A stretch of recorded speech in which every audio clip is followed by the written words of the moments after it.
Hey guys, welcome to this week's Growth Nexus webinar.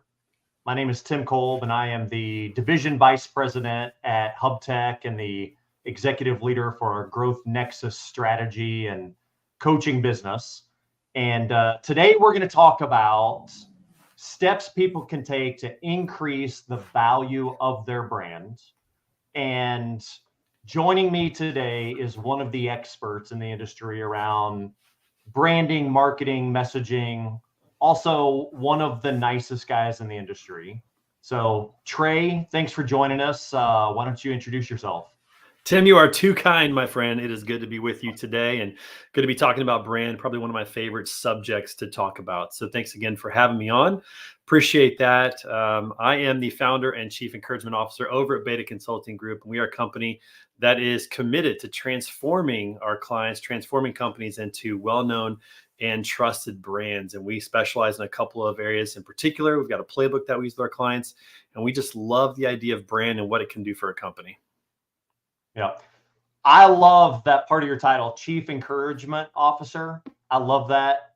Plays to your personality and your strengths very well. So, yeah. Well, and let's be honest, I'm not an executive. I'm not really an executive. I'm more of an encouragement kind of a guy. So I've got guys on my team that are better at the executive side of things than I am. So I might as well just embrace it, right? Yeah, I love that. I love that. Last time I saw you, we were in Vegas at Manifest, and you were looking a little rough.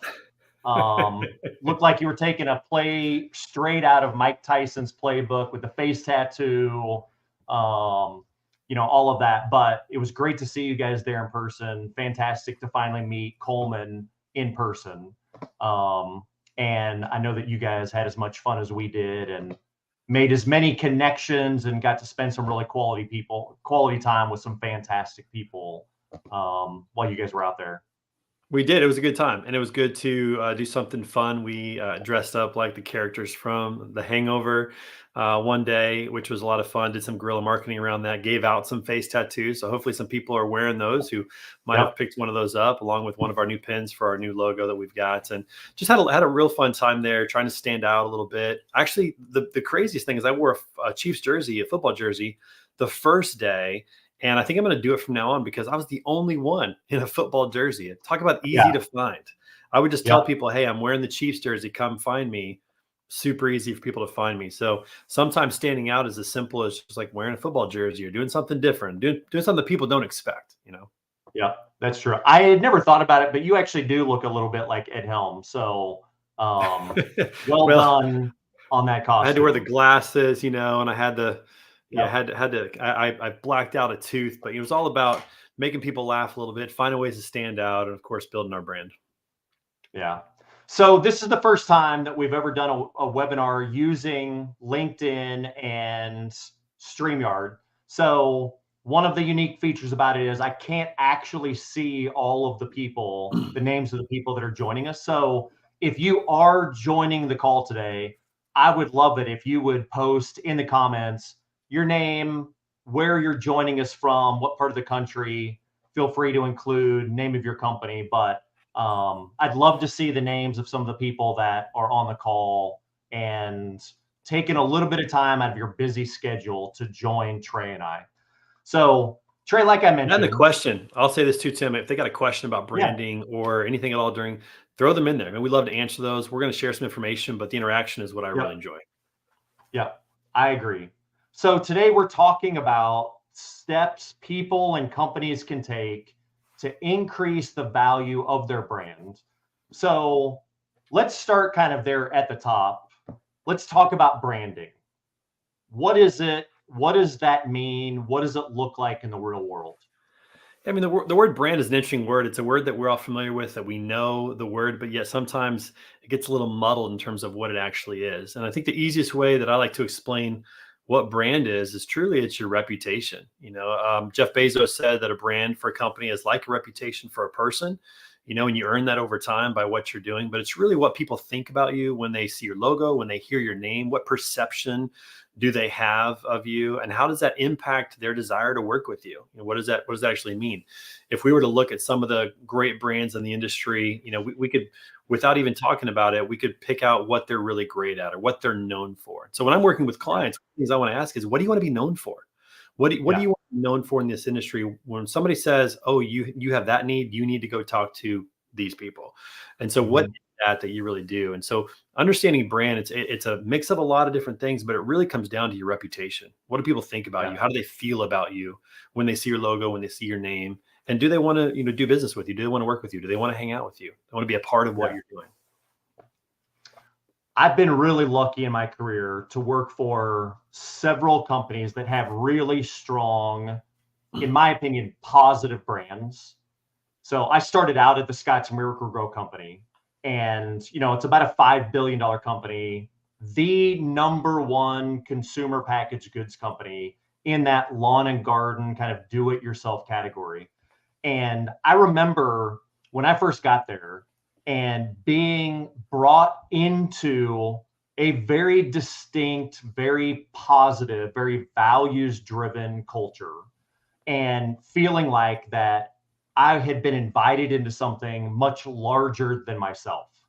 And I just remember looking back on that, how much pride I felt in being a part of that company, being a part of that team. And we were talking a little bit about it yesterday, but like, what are some of the things that make a great brand? I don't know what all of those things are. That's why we have you on here. But what I do know about it is I know it when I see it. I know it when I feel it, even if I couldn't tell you exactly what I'm seeing or feeling or why it makes me feel that way.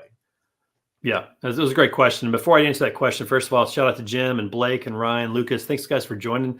Appreciate that. And again, if you have any questions or anything about it, man, shoot them. We'd love to answer those questions for you. I love to talk about brand, especially in terms of value, by creating a little bit of a word picture. I love to play golf, so my regular outfit is a polo. I'm wearing a polo today. I look like I could be hitting the golf course here in about an hour. So when you think about polos, if you make a nice polo, some kind of cotton blend, mixed blend, nice little wicking polo, might cost $7 to make that shirt. That's the cost to make the shirt. But if you put a Nike logo on it, now you can sell that shirt for $45, maybe even a little bit more. Now, if you take that Nike polo and you put the Masters logo on it, now you can sell that same shirt for $120.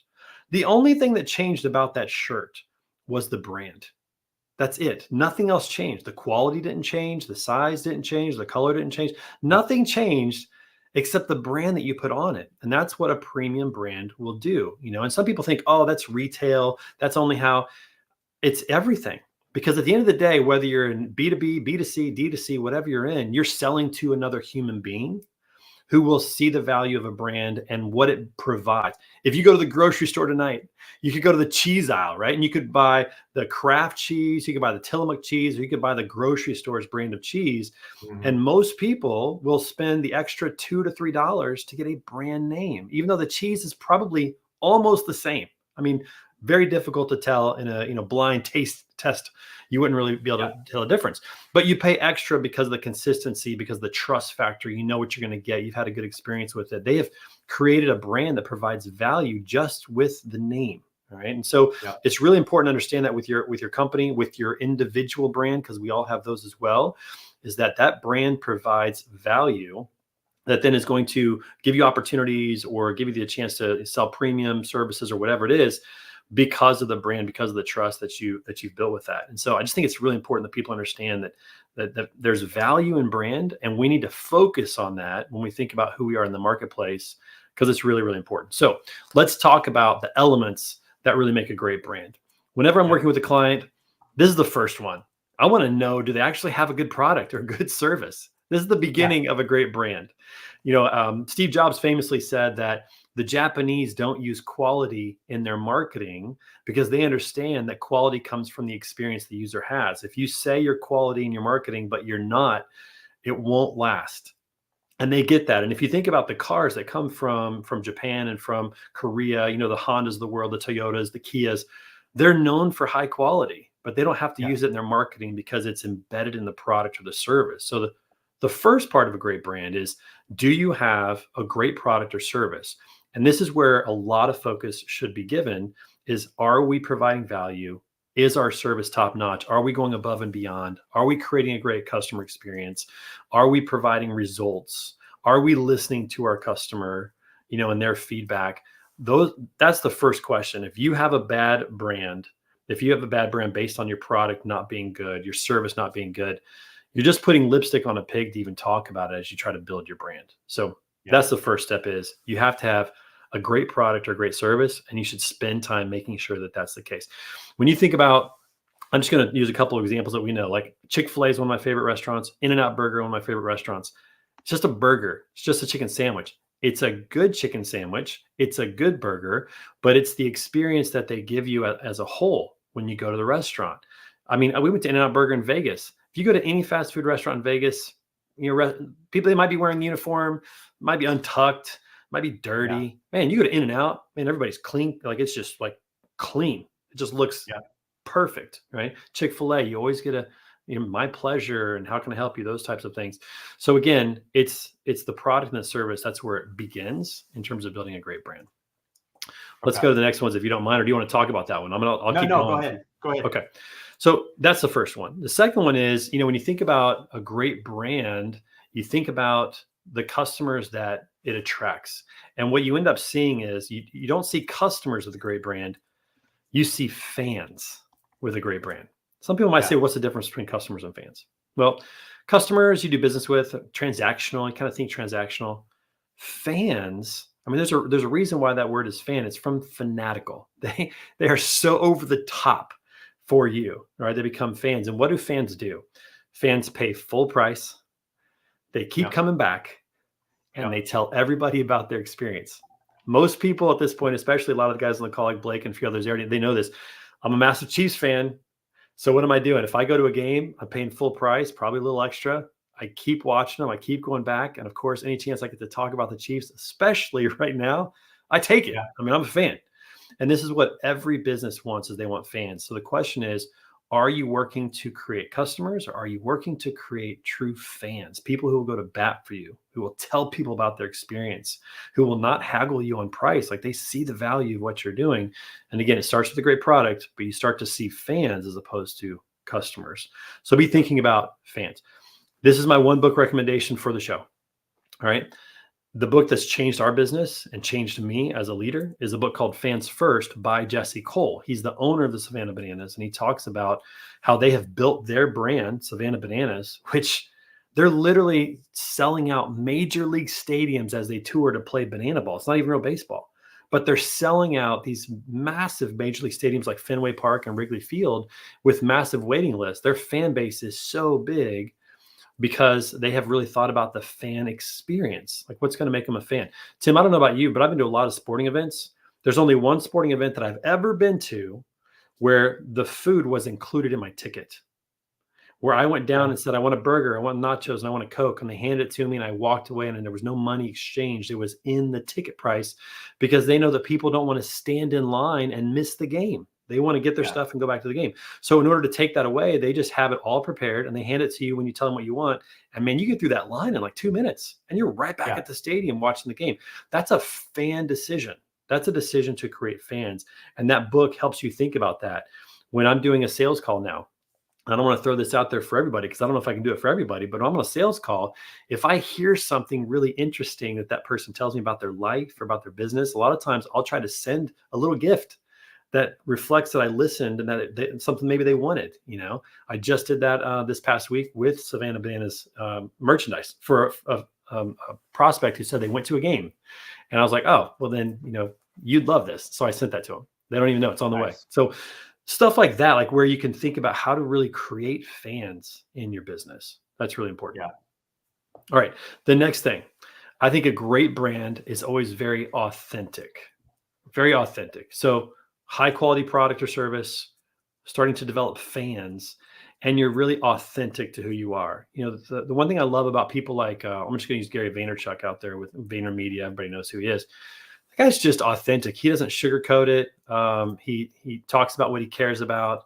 I'm not somebody who cusses, but people who are not afraid just to be who they are, even if it might be a little offensive, I can appreciate that. I can respect that, as opposed to somebody who you can tell this is not who they really are.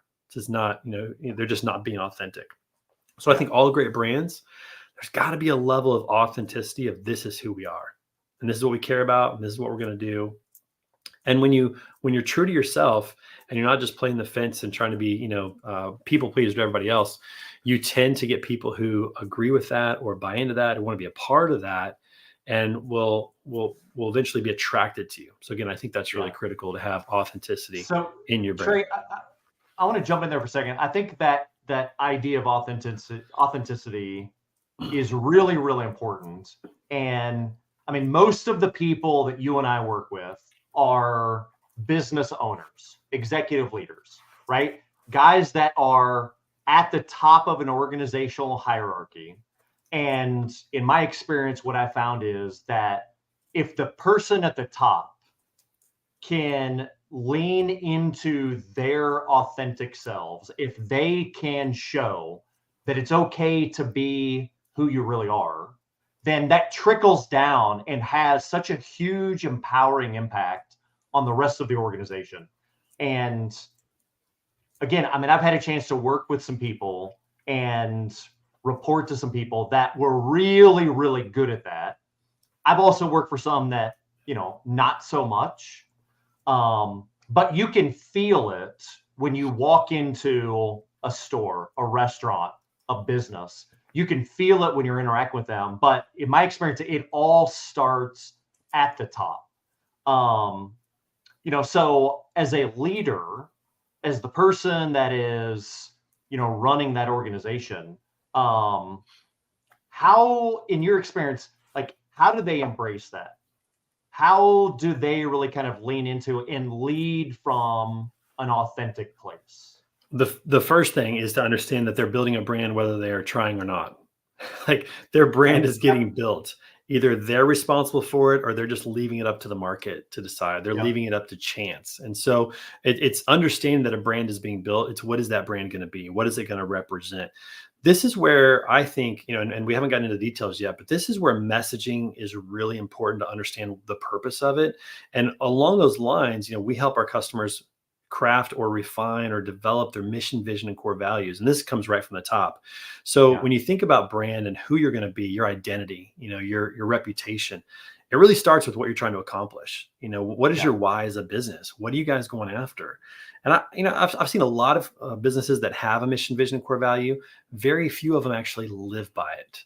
It's almost like they checked the box when they started the company. Oh, here's our mission, vision, core values, but they can't remember it. Nobody in their company knows it or can remember it or recite it. And it's not helping make decisions in terms of who they become. So for me, the beginning of building a brand really starts with messaging. Who are we? Who are we trying to communicate with? What are we going to say to them? How are we going to communicate what we value? Because when you do that, you tend to self-qualify, and it helps you make decisions. It helps you decide what's a yes and what's a no. So for example, if you've got a really strong mission and your mission is to make sure that every child has 3 meals a day, that's your mission, to make sure every child has 3 meals a day. And your vision for your company, the result of this is that you end world hunger. This is a world where no one is hungry. That's your vision statement. I mean, think about that. If your mission is that every child has 3 meals a day, and our vision is a world with no hunger, man, that makes it real easy to say, is this decision leading to that, or is this decision taking away from that for your entire organization? And then you give people the guidelines. You give them the rails to say, this is where we're headed. Make decisions that push us this direction, make decisions that keep us from going that direction. But everybody has to know what that mission and vision is in order to do that. And the same thing with core values. When you think about a company's core values, these are the things you're not going to compromise on. You're going to hire people based on these. You're going to fire people based on these when they're not aligned with that. And you're going to live by these things. And again, when you have that from the top, that's the beginning of building your brand internally that then exposes itself to the rest of the world externally. But having that North Star makes it really easy to make decisions that are going to lead you in that direction and help to build the brand that you're creating. So again, I think it starts at the top, understanding that you're building a brand no matter what. And then it really starts with messaging. Who are we? What are we going to be? Who are we trying to help? How are we trying to help them? What problem do they have? And the words matter. I mean, you're a sales guy like me. When Yep. I was in sales, some of the things I learned was to stop using words that create doubt in the minds of buyers. Words like can, want to, hope to, would like to, those are all doubt words instead of Yeah. will. If we say something like, I can do that, or I will do that, it just sounds different subconsciously to a buyer. The words matter. So the words matter in sales, they matter in marketing, they matter in leadership. And that's where we help companies really start to build that brand through messaging. Yeah. Yeah. We talk a lot about that within our team and with our clients. And I'm a big proponent that, to your point, words do matter. Words have the ability to create change. But, Jim makes a good point, just kind of reaffirming what you're saying, in that your words and your actions, you have to do what you say. And so this is on that topic. This is something that we come across a lot in the work that we do, in that when there is a disconnect between what you say and what you do, oftentimes it goes back to belief. Do I really believe in what I said? And if I do, then my actions, the way I spend my time, the way I invest my money, the way that I invest in my people, in my customers, in my partners, if I really believe in what I'm saying, if I genuinely believe in that value, then all of my actions will back that up. And if there is a disconnect there, a lot of times we talk about, that it's an integrity issue. That there is that kind of inconsistency. But the way that we look at it, really dig into it, is, you said it, you're not doing it. Do you really believe it? Is that a genuine belief? I want to grow.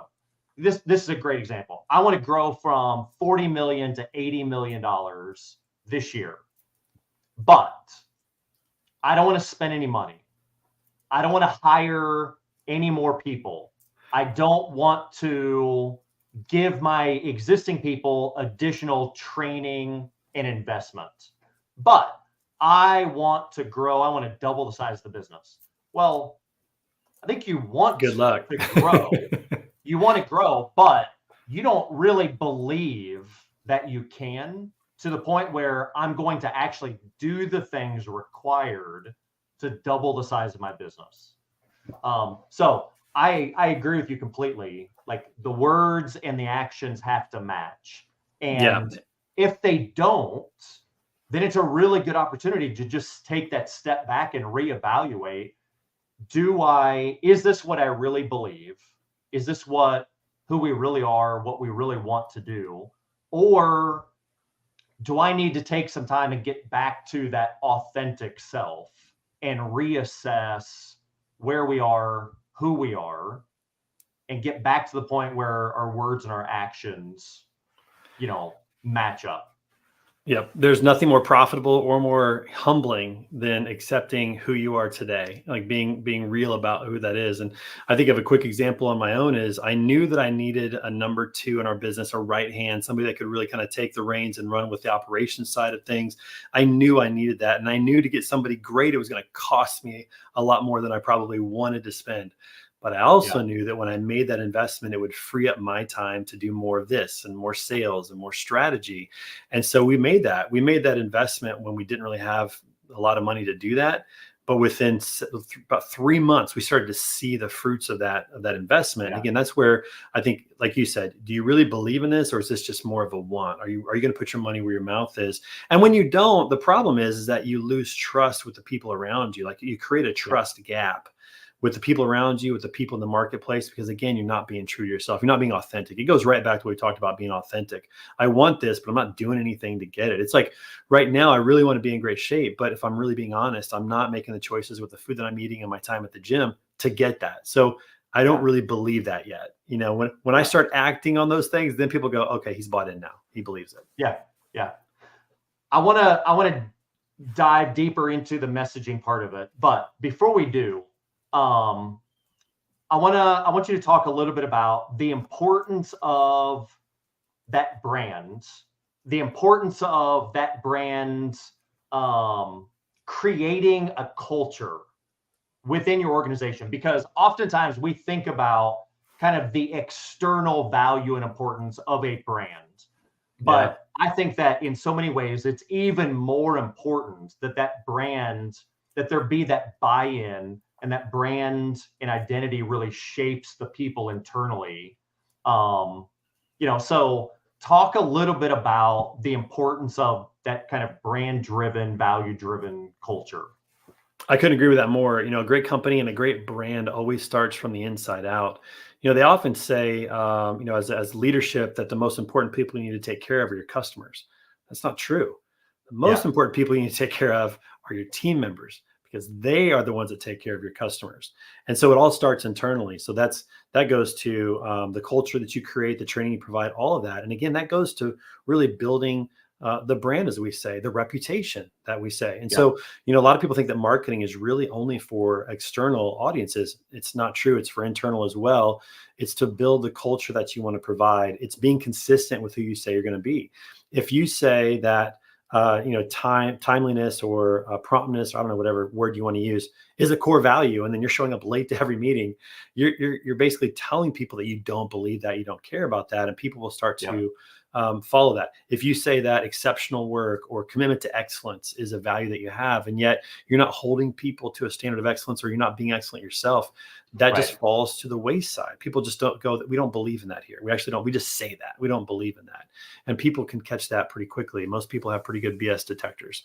And so marketing really starts internally, and it builds the culture of the company in terms of the words that you say to your team. What are you reminding them of? Are you talking about your mission and vision, core values? Are you encouraging them? Are you lifting them up? Are you correcting them, when they need it, in a way that's going to help them grow with empathy? I heard this example one time from Simon Sinek. He said, when somebody has a bad performance for 3 months, most of the time we bring them into the office and we say something like, hey, you've had 3 poor months. If you don't get your act together, I don't know that I can promise you working here anymore.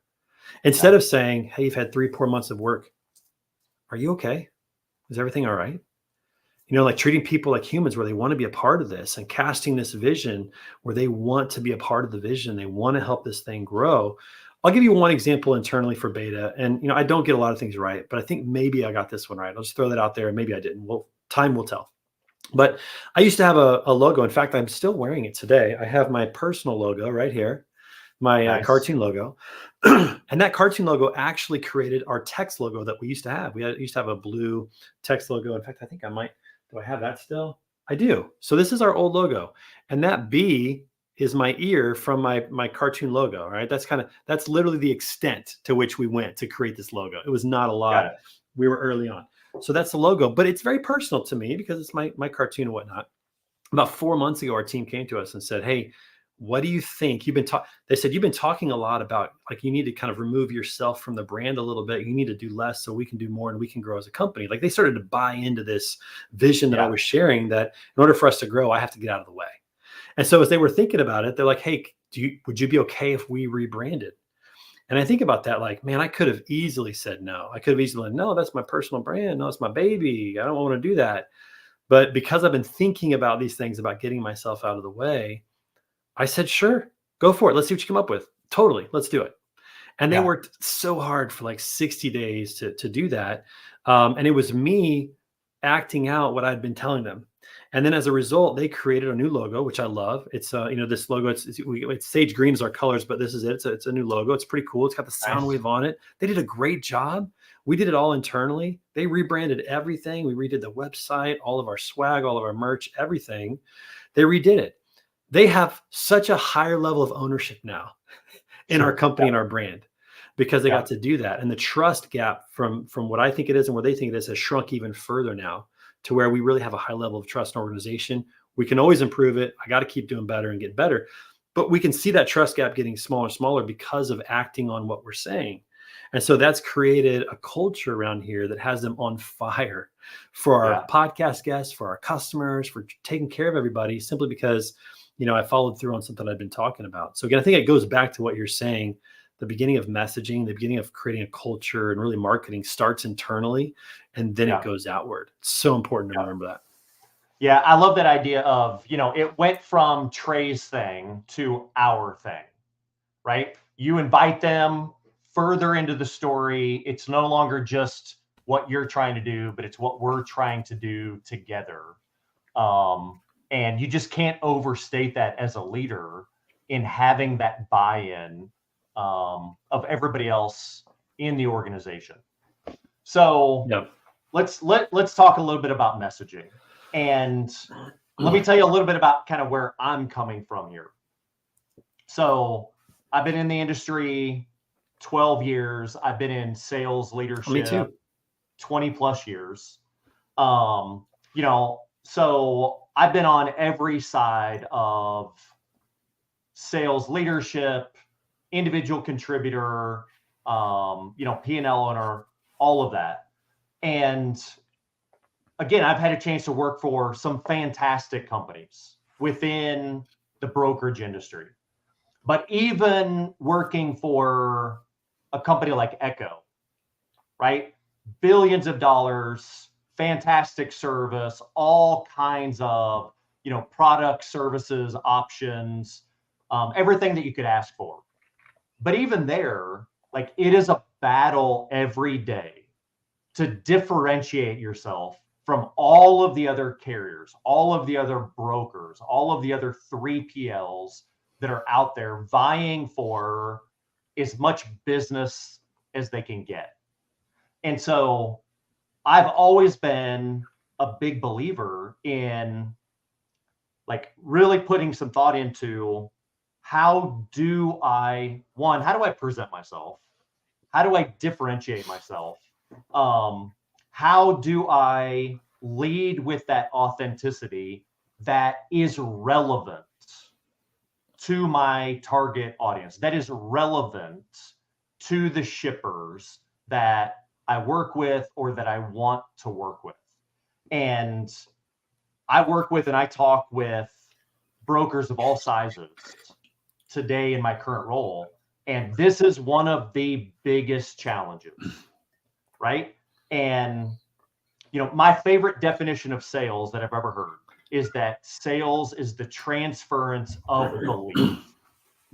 And sales is a confidence game, right? It all comes down to, do you believe in what you're doing? And do you believe that you can make somebody else's life better through your product or service? And the messaging that you have reflects that belief. And it increases a salesperson's level of confidence in approaching a stranger, approaching a prospect, and having a conversation with them with this belief that I can make your life better. I can make your company better. I can help you serve your customers better than you could without me. But that's really, really tough for companies, salespeople, business leaders in our industry. A lot of them need as much help as they can get in this area. So talk to us about how do you create compelling messaging that's relevant to your customer audience? There's a couple of things to point out here, and it's a great question, because I think that we have the tendency to just try to go with the flow and be the same, or to have this expectation about what we have to present ourselves as in the marketplace. But what ends up happening is that we all end up presenting ourselves pretty much the same way. There's not a lot of differentiation. So what tends to happen? There's a couple of things. First of all, I'd say this is I think we take ourselves way too seriously in business when we should try to have a little bit more fun. At the end of the day, you're selling to a person on the other end who wants to be entertained while they're getting what they need. All right. Everybody has a problem that they need solved.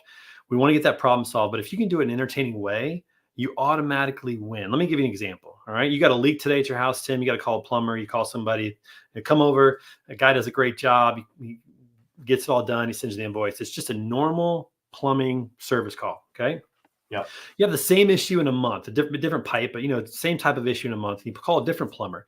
And this woman comes over to the door and she's funny. She's telling jokes and making you laugh and kind of, commenting on the decor in your house, and she gets it done really fast. And then when she sends the invoice, there's a gift card to Starbucks in there to say thank you for that. And they make it, super easy to pay right there. She's got something right there. She just tapped the card. Like, the whole experience is just so enjoyable. All right. Yeah. In another month, when you have another plumbing situation, which one are you going to call? Yeah. You're going to call the one that entertained you, that made it fun, right? Business can be fun. You can solve problems and still have a good time, right? Yeah. And I think far too often we think we've got to be serious and professional, and and there's some real jokesters out there. There's some really funny people out there. An owner might be one, they might not be one, but again, it goes back to the authenticity part of it. But I think we take ourselves too seriously. I think we have to find ways to have fun with this. Do something a little bit different. So that's the overarching thought on that. But to go back to how do you craft quality messaging? It starts with this. We have to understand the fundamental elements of story. Now, you might be saying, Trey, what does story have to do with messaging, with marketing? Again, we got to go back to this. We are communicating to other human beings. Yeah. We're always going to communicate to a buyer who is a human being. All right. Yeah. Now think about the power of story. Think about what it does. If you were to go to a movie this afternoon, Tim, it was a really good movie. I don't know which one's great right now, but let's say you go to a really great movie. You'll spend 2 hours in a movie theater and you'll forget that you even own a cell phone. Even though throughout the day, you're constantly being distracted and disrupted, and even like just mentally wanting to check it. Sometimes you just want to pick it up and check it yourself. Like, it's a constant disruption in your day. And yet, if you go to a great movie, you'll forget that you own a cell phone because you're so engaged in the story. Same thing with a book. If you get into a good book, it's hard to put down. You could lose a whole day. You could just kind of forget the day because you're so into this book. Or if you hear a great song that has a great message and you just want to hear that song over and over again, you're so into it, you're so connected to it because of the fundamental elements of story and the power of story. Another way to use that is the hero's journey, which is kind of another phrase for what this is. And so in your marketing, in your messaging, whether it's in sales or in your collateral that you're putting out there on your website or emails or whatever, in everything that you're doing, if you can use the fundamental elements of story, you're going to get a better overall response. Now, let's go through what those are just real quick. All right, we'll just kind of do a splash session, and then we can do a deeper dive later on. Every great story has 7 elements. It's got a character, a well-defined character who has a want. We call that our prospect, or our, ICP, ideal customer profile, buyer persona, that type of thing. We got to know who that person is and what they want. That's really critical. Yeah. And then you have to have a problem. There's got to be something getting in the way of that want. There's something that is causing them to not get what they want. What is it? We have to know exactly what that is. And we have to continue communicating it. If you wonder why cable news channels have such good audiences, it's because they're talking about problems all the time and who to blame for it. Right? They're not offering a lot of solutions yet, but they're talking about problems, so they get people to continue to watch. Okay. So if we want our prospects to continue to engage with us, we got to keep talking about the problem. So a customer with a want, a character with a want, a problem that's keeping them from that want. And then every great story has a qualified guide who comes alongside and helps the hero. The character is the hero. All right. You, the company, you're the guide. Too many companies go out there, guns blazing, we're this, we're that, we're so great. And you're becoming the hero of your story. And you can't be the hero of your story. You are the guide of the story. Your customer, your prospect, that's the hero. So you have a character with a want, a problem, and now a guide. You're the guide. The guide has to be able to present a plan. How can you solve this problem? All right. And the guide has to communicate empathy and authority to be able to solve it. And they do that through the plan as well. Think about this. If you want to lose 40 pounds right now, and I said, hey, Tim, it's real simple. All you got to do is drink water. I need you to drink 6 of these a day, or eat some of these prepackaged meals I'm going to send you, and watch the weight melt off. Can you do that? Yeah, you can do that. It's super simple. It's an easy plan. How does somebody work with you, and how does that solve their problem? Like, how does this overcome the issue? And then you have to call them to action. Everybody, inertia is a real thing. Things that aren't moving, don't want to move. A lot of times if Yeah. people just sit on that, like you said, hey, I want to grow, but I'm not going to invest the money. Like we need to call them to action. And the best way to do that is to paint a picture. This is number 6. Paint a picture of what success looks like. Hey, listen, you say you have time to go home because you're processing invoices all day. You implement this software. It's going to process these invoices for you. You're going to get to go home at 5 and be there for your kid's game. That's what success looks like. Don't implement software. You're going to keep doing this because you're only going to grow, or you're going to try to grow. You're going to have more invoices to process. You're not going to get to any of your kids' games. So you're showing them what success looks like. And then 7, you're showing them what failure looks like. What does this look like if we don't solve this problem? Those are the fundamental elements of story. And you see them in every great movie, every great book. And what we're doing is helping to include those elements in the sales process, and the sales and marketing process, and how we communicate with the marketplace. I love that. I love the whole kind of story structure. And to me, the thing that I have to remind myself all the time and throughout my career is I'm not the hero. Like, this particular story is not about me. I'm the guy trying to help the hero save the day, solve the problem, win the girl, defeat the dragon, accomplish whatever task or quest that they've set out on. And if I can help them do that, then like my job is done. Everybody wins. Everybody wins. And to your original point, I have now created a fan, right? Because now I have a person, I have a company that knows when we've got a problem, when we have a challenge, when we have something really important that we need to accomplish, I'm going to call that guy. I'm going to go to that company because I know that they care about my success above all else. Yep. And it's easy to forget that, right? We like being the hero. We like solving the problem. And so like just constantly reminding ourselves, I'm helping them solve their problem. But that's in exactly that, right. One thing that you say there is that there has to be a problem. I find oftentimes that sales leaders, revenue owners, you know, again, they want to grow, but they haven't spent as much time as maybe they need to really identify and understand what their customers or what their prospective customers are really trying to do, right? Whether it is a need, a challenge, a problem, a goal, or an objective. Tim, how do you walk through that part of the process when you're working with a client? That fires me up, because how many sales calls start out with a presentation before any question is asked? Before one question is asked, a presentation begins. And the truth is, how can you present what you do and how you can help somebody if you don't really understand their situation or their problem? I mean, every sales call should start with, hey, what are you guys going through right now when it comes to, you know, getting this done, or like asking questions? What is it like? What are the headaches? What keeps you up at night? What have you guys just not been able to solve, not been able to figure out, especially what relates to the problem I can solve? And when you know that, then, you know, now you know how to pitch anyway. So that's so important. This is why, to me, marketing teams that are not talking to their existing customers and not talking to their sales teams are missing out on great content. Because if I'm in sales and I'm talking to 30, you know, prospects a day, for example, on phone calls, I should have a pretty good idea of every objection that comes my way, or every problem that the customer is telling me that they're experiencing. I mean, marketing professionals should sit and listen to sales phone calls. Just listen. And that's where you get such great content of understanding, what are these customers really going through? And how can we communicate that? Does our product or service solve that? Like, are we actually solving the problem? Or do we have a product or service that's like trying to make up a problem to solve? That's another really important question. But, you know, you have to be able to figure out what the problem is. Our process, what we do when we work with our clients, is not only do we ask our clients about their business, but we have them introduce us to at least 3 customers, because we want to ask the customer. We want to say, why did you say yes? to Growth Nexus? Why do you continue to say yes to Growth Nexus? What value are they providing you? What problem are they solving for you? What was it about it that gave you the confidence to say yes?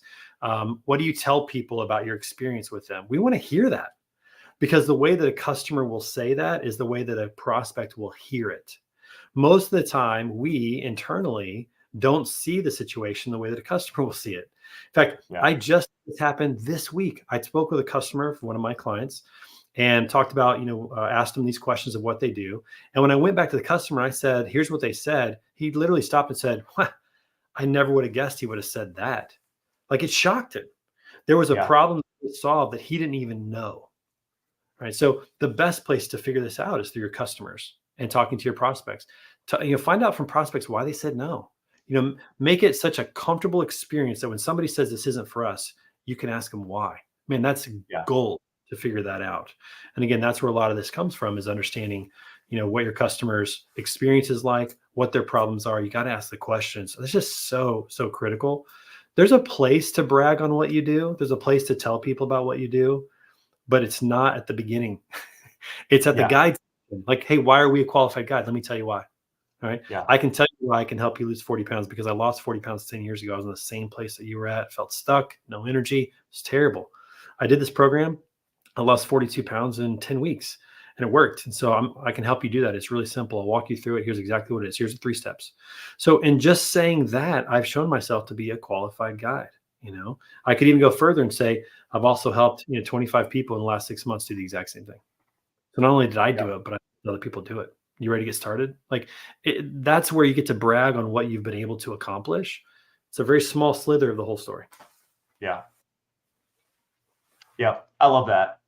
So, we've got about 15 minutes left. What else do you want to touch on? What else do you want to put out there on the table? I got one more thing for sure. Yeah, I got one more thing for sure. So this is also really important. So when we talk about the messaging, we talk about the guide section where you can brag on yourself. That's cool, where you can tell people what you've done. But let me tell you what's really cool is when you get your customers to tell what you've done. All right. Yeah. So this is why the thing that we offer, and it's really important to us when we're with clients, is to get them to create testimonial content. Think about this, Tim. Again, if you and I were going to go to a restaurant tonight that we'd never been to, hey, you're in St. Louis, let's go grab dinner. I heard about this restaurant. Have you heard about it before? If I say no, what's the very first thing you and I are both going to do? We're going to go to Yelp. We're going to look for the customer reviews. Neither of us would call the restaurant and say, hey, how are your steaks? Are they good? What's your salad like? Is the bread good? We would never call the restaurant and ask them to tell us about their service. We would want to know from somebody who actually sat in the seat, ordered, ate the food, what they thought. We'd go get the reviews.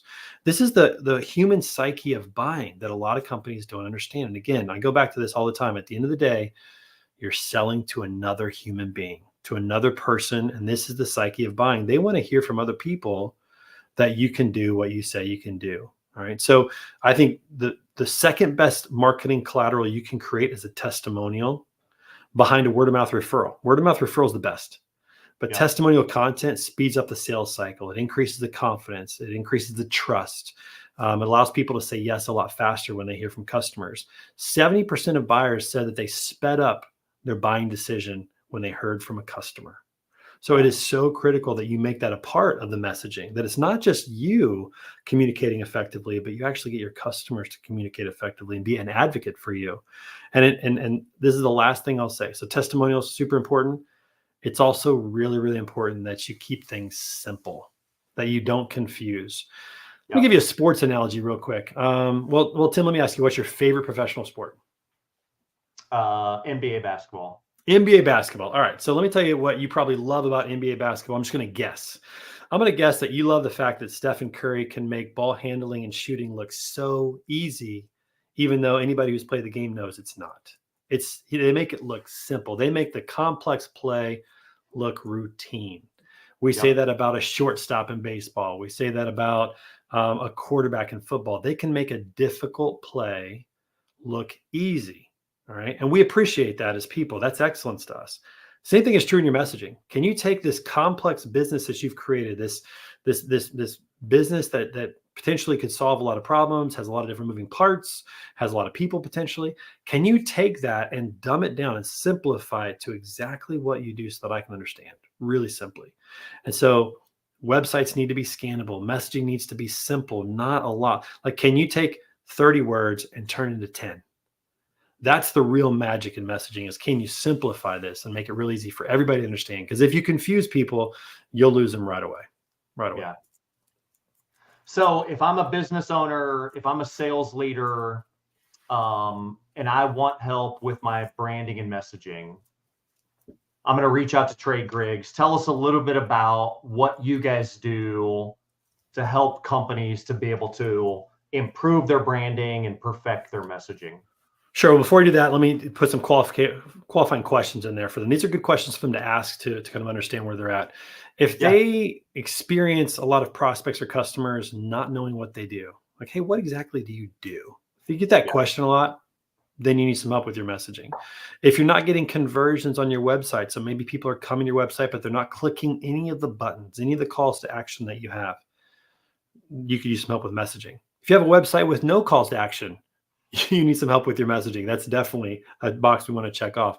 If your sales process is abnormally long, then there's usually something wrong with your messaging. So there's some things you can kind of see in your business and say, man, we could really use some help with this.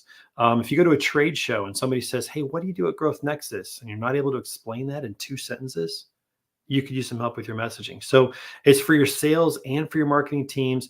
If you're a younger company, maybe you've been in business for 5 years or so and you've got a good business, but you've never really thought about your website, or that you have the original website from when you started, that's a good time to do that. If you don't have mission, vision, and core values that you live by, that's another good sign that you could use some help with messaging. So I would just say that these are different boxes that if you can't check all those boxes, then reach out to us, because we can help you with all of that and move the process along, make things a lot faster from a sales perspective, make sure people understand who you are.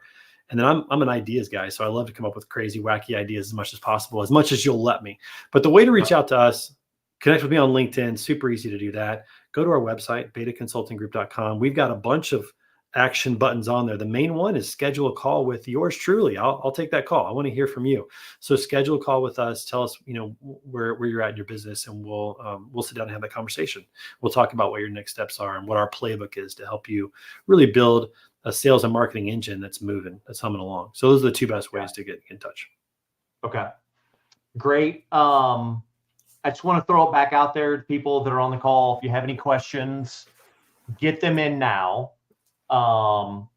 So let's talk a little bit about where we go from here. One of the things you talk about, call to action.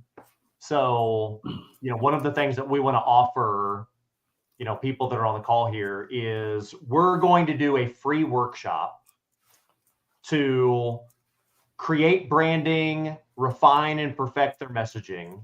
We're going to do a free 90-minute workshop for the first 11 people that express interest and register for that opportunity. Trey, you're going to lead it. I'll be a part of it. I don't know anybody, truthfully. I don't know anybody in the industry right now that wouldn't benefit from sitting down, unplugging from everything else, and spending some focused time on who we are, what we do, and how we help our customers to be better. I don't know any salespeople that could tell you with 100% certainty that they believe in what they're selling and they can approach every single sales call with full confidence. And like, the way that I think about it is, in my sales career, there were times where I'm doing the activity because I know that if I do enough of the right things, good outcomes will happen, right? Because I believe in the process and I trust that if I do the work, I'll get the results that I'm looking for. But there are other times where I'm approaching it and in my head, I know if I can just get this person to talk to me, I will change their life. Right. And it's in those instances where, because I have so much confidence and belief in what we can do for them, because of, for whatever reason, their particular situation, their business, we know exactly what the problems and needs and challenges are. We have the perfect solution for them. In those instances, nothing is going to keep me from connecting with that person and having that conversation. And I want every salesperson and every sales leader to have that same feeling that I have occasionally when, if I can just get them on the phone, if I can just get 5 minutes with them, I know I have exactly what they need. Yeah, and I'm excited. I'm excited for. Yeah, go ahead. And I'm excited for this workshop because everybody's going to walk away with action items and with collateral that's going to help them out right away. Whether that's looking at your mission, vision, and core values, and what that looks like, how to create a really good mission, vision, and core value, what you can do with your team, or really understanding, like, can I communicate clearly what we do? It's going to be a very interactive workshop and give people opportunities to engage. And so definitely be one of those 11 that signs up for that. One of the stories that I often like to tell people is when I started my sales career, I started in door-to-door sales. I was 32, had a master's degree, a wife, 2 kids. Like, it was crazy. And I learned a lot. One of the things I learned was, if I go into 10 businesses and I hear the same objection from all 10 businesses, the common denominator there is me. And it was usually something I was saying. I was saying something incorrect. I was saying something that was eliciting the wrong response. And when I changed what I was saying, it changed the response that I received. When I changed my presence, it changed the response that I received. One example was back in the day when I was selling office supplies business to business, there were some businesses that would have a no solicitation sign. And at first it freaked me out. I'm like, I'm not going in there. Like, they got a no solicitation sign. And I had a trainer, a friend of mine, Donnie Boyer, who said, "No, we're going in." And he'd been doing this a lot longer than I had. And I was like, okay. And I'm embarrassed. I'm like, I'm just crawling in there, just like, let's get out of here. I don't want to be here. But he walked right in. And of course, this woman said, "Hey guys, we have no solicitation sign right there." And Donnie didn't even flinch. He just said, "Oh, no, I know, but man, it's kind of old and raggedy. It seems like you've had that for a while. Hey, listen, we sell new ones. They're brighter, they're bigger. You're going to keep guys like us out of here. You don't have to worry about it ever again." And this lady started laughing, kind of chuckling, because no one had ever taken that approach before. But it was what he said and how he said it that got her to change. And he ended up selling her paper and toner that day. And I'm like, in my mind, I'm in the corner going, "Oh my gosh, how did you do that? Like, this is unbelievable." Yeah, you wouldn't even have walked in. No, I wouldn't even have gone in. But because of the words he said and how he said them, it changed the entire dynamic. It changed the entire transaction. And so I learned a lot that day, that, hey, when I'm getting a certain result or getting a certain objection over and over again, I'm the problem. If everybody is call back in 3 months, if everybody's not right now, or I'm too busy or whatever, it's usually something you're doing. It's something you're saying, the way you're saying it, and the words just matter so much in sales and marketing. Yep. I couldn't agree more. Trey, this has been fantastic. Our team put a link in the comments to be able to go register for that free workshop with Trey and I. I hope that, I hope you get to it before it fills up. We're going to have a great time. And I think that anybody that attends will find that it is immensely valuable to both themselves and to their teams. So, Trey, this has been awesome. Long time overdue. It's great to connect and see you again. Thank you for what you do for me. Thank you for what you do for, my team. More importantly, thanks for what you do within the industry, and, keep doing it. All the success to you and Coleman and the rest of the group. And I'll see you soon. I appreciate it, Tim. And it's nice to be connected with you as well. And, you're a lot taller in person than I anticipated. So I guess, for people who don't know that, don't be surprised when Tim is towering over you when you meet him in person. But appreciate that. Very kind of you to say. And again, looking forward to just helping as many people as we can in the industry. Yep. All right. Everybody else, thanks for joining. Have a terrific rest of your day. And we'll talk soon. So thanks everyone.